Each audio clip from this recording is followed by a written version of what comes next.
I am back with a short video today. Um, I saw a post on Facebook in one of the Idaho case discussion groups, and I just, when I first read it, I couldn't help but laugh. You can't help but laugh at it if you want to be honest about it. You can't help it. But this has been a few days ago, and I did a screenshot and kept it. And I've been thinking about making a video on it, but I better plug myself up or I'm going to die. Um, it sounds absurd, but some things that I've been hearing since, and I don't just take anybody's word for, gold or whatever. I don't. There's a couple of people that I listen to that that really, really do their homework, really investigate. And there's this one girl, and if you haven't watched her, I suggest that you do. You need to find her channel, and I'll link it in here when I figure out how in the description of my video. But it's Truth and Transparency. She actually made the news on this case with her body cam footages she got before anybody else released them, because a lot of the mainstream media had it and wouldn't release it for some reason. Anyway, I watch her a lot, and she gets into it and she really digs, and I'm surprised one of these agencies hasn't called her to come work for them, to be honest, because usually her investigations turn out to be pretty accurate. It's called Truth and Transparency. If you type that in the search bar, you'll find it easy. Her name is Lana Oriani. I hope I said that right. Lana Oriani. Yes. She does a lot of live streams. Anyway, you need to watch her. And now, I'll be honest, I'm not as bright. My mind doesn't think as well and as fast as she does. So I'm going to have to listen to her a couple of times, and then a couple hours later, I'll be thinking about it, and I completely get everything she said. But as I was listening, I was totally confused. Could not figure out what she was trying to get at. And I'm getting better, though, the more I get to know her. But she's really great. I suggest you all go check her out and subscribe to her. Anyway, you need to listen to what she says. But anyway, I'm going to read this to y'all. This was posted, I quote, end quote, anonymously, but they supposedly reveal themselves at the end when she says, "Leave Bryan and my dad alone," like it's Bryan's sister.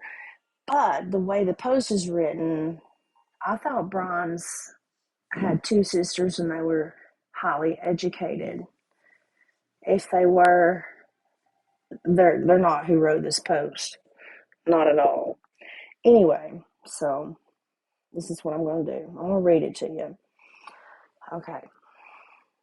I'm posting anonymously because Bryan is my family, and you people in this group act like vultures and rabid raccoons. Bryan is innocent, and you will see he has been framed by his drug partner friend, the security guard from the university. They were doing drugs together in the parking lot, as they had done numerous times, but when security guard started acting like a peeping Tom outside the girl's window, Bryan left security guard and drove back to his apartment. The reason the phone was off is because the battery was flat, and security guard was using the charger. Bryan put his phone on charge when he left the parking lot, and he switched it back on when he was near to his apartment because that's how long it took to get a charge going. Bryan's knife was in the car, and security guard was holding it because he had used it to chop the coke lines.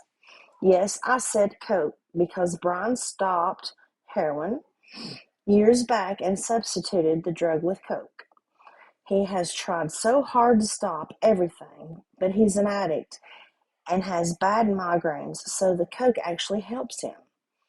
He had no idea security guard was going to do what he did, and he just wanted to teach security guard a lesson by leaving him behind. Bryan actually feels terrible that he left this maniac behind, but it's not his fault. You people need to stop with these singing videos and funny pictures of Bryan and my dad, or we will sue you for everything you have. All of you, just get a life and stop playing Facebook detectives because you are just a bunch of bored losers that have no morals. What do you think about that? You think it's just a troll? Think it's a family member? Think it's true? I think, this is my opinion, I think they have the right guy. I truly do. But I think there's still a lot we don't know, and there's some secrets that they're trying to keep from us. And I think Truth and Transparency is figuring it out, to be honest with you. I really do. I think she's figuring it out. Makes sense, so much sense. With some of the things that were talked about in the PCA, the public affidavit, the probable cause affidavit, yeah. I've got it here. And with some of the things that are said and how it's said in here, you know, there could be another suspect. Why else would they say suspect vehicle 1? Why would they say that? Why wouldn't they just say suspect vehicle or whatever? There's a lot of stuff left out of here, of course. We don't know. But then there's stuff in here that doesn't make sense. Why would they put that in there? You know, unless it just, go listen to her, Truth and Transparency. She explains it very well. Well, she explains it very well for me, and I understand it later. But I don't know. And I've seen stuff like this in Reddit too, where they're trying to say he was framed. Do you think that that's going to be a defense? Something the defense is going to use, that he was framed? Apparently, this person's saying it is his knife. And then I think I saw something in a comment on down. I didn't screenshot all of it, I don't think. But as a screenshot on down, that security guard is not alive anymore. But I don't know what that meant. So I don't know what that meant. I just thought this was kind of crazy and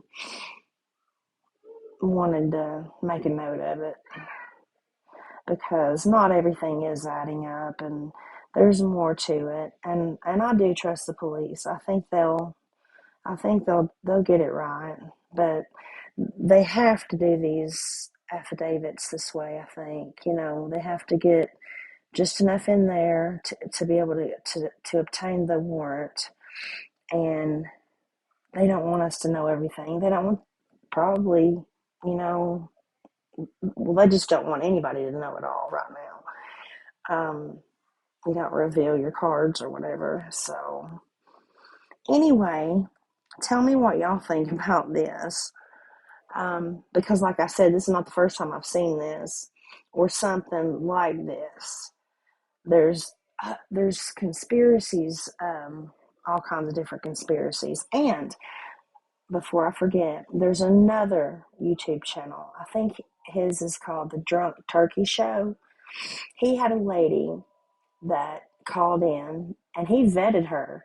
He talked to her privately off the air and everything. And he vetted the information she gave him. And like he said, a lot of things, because her children go to WSU.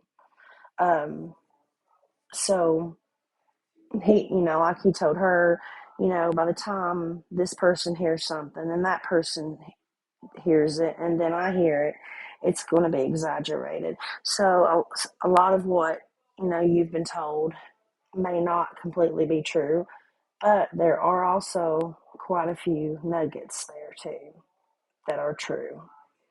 So go check him out, The Drunk Turkey Show. And his titles in his videos will have something about caller close to the case, calls in, whatever. Listen, he's got a couple of 2 or 3 videos on that. And it's a whole new theory. And they're saying that house was a trap house or a DRUG house, drug house. And there's a lot of stuff. Like people were finding out, heard that lady's daughter knew about the incident, the murder happening at 10 a.m. that morning. The police weren't called till almost noon. I've always had questions about Dylan and her seeing that man in her house, clad in black and a mask, and heard whimpering and crying and all the things she heard and what she saw, yet she waited 8 hours to call police. And people have ridiculed me for that. But apparently, according to this lady that called in, she said that they had to get rid of the drugs. They had to call somebody from one of the fraternities or whatever, sororities, fraternities, whatever, to come get all the drugs out of the house. So I don't know. I don't know. But there's a lot more to this. A lot more to this. And it's going to get even more interesting, I think. Anyway, I'm going to cut this one short. Please do, if you got something out of this, hit that like button and subscribe for me and help me grow my channel. I sure would appreciate it. I really would appreciate it. And leave me a comment. Tell me what you think, what you've heard. And if you know it to be completely true, if it's a fact or if it's just something we need to take with a grain of salt, let me know. Okay, signing off now. Thank you. Bye-bye.